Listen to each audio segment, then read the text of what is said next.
Welcome to the third in our series of DIY videos. This one is for anyone who wants to install a plasterboard ceiling. If you haven't done so, we recommend you watch our first video on preparing to plasterboard. To install a plasterboard ceiling, you're going to need the right size sheets of 10mm USG Boral sheetrock ceiling board, a bucket of USG Boral premium bond stud adhesive, and some plasterboard nails or screws. You'll also need a trimming knife, a T-square, an adhesive applicator, a measuring tape and pencil, and a claw hammer or cordless drill. Plus, if you need to make holes for electrical wiring, you'll need a keyhole saw. A quick word on working safely. Make sure any ladders, scaffolding, trestles or planks you use are adequate and safe. Read the cautionary notes on all product packaging and wear safety gloves when using any sharp tools. Start by measuring and marking the ceiling board for length. A useful tip to remember is measure twice and cut once. Then, holding the T-square firmly along the mark, score through the board liner face with a trimming knife.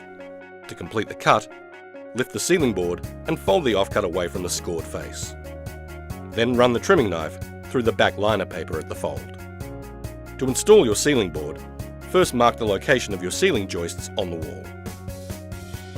Use the adhesive applicator to apply stud adhesive in daubs on the ceiling joists, 25mm wide and 15mm thick.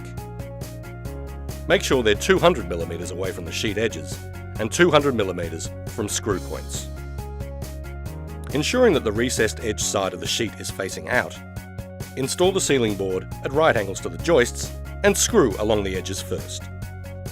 Then, using the printed lines as a guide, screw along the centre of the sheet. Finally, screw along the sheet ends at 200mm apart. Make sure you countersink all the screws below the ceiling surface so they can be filled later. Using a countersinking drill bit attachment will help to prevent overscrewing. Back blocks are plasterboard strips attached to the back of joints to minimise cracking due to extreme climatic conditions or timber shrinkage. Cut plasterboard strips to fix across the back of the joints in the ceiling boards. Apply USG Boral cornice adhesive to the strips and fit the back block over the centre of the joint.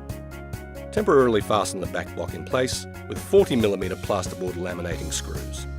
Don't drive them in too far, as you'll be removing them later before you finish the joint. Then fit the second ceiling board onto the frame, following the same procedure as before, and screw it into the back block. Leave to dry for 24 to 48 hours, and then remove the screws. The next step after installing your ceiling is to finish your joints to create a smooth surface for painting.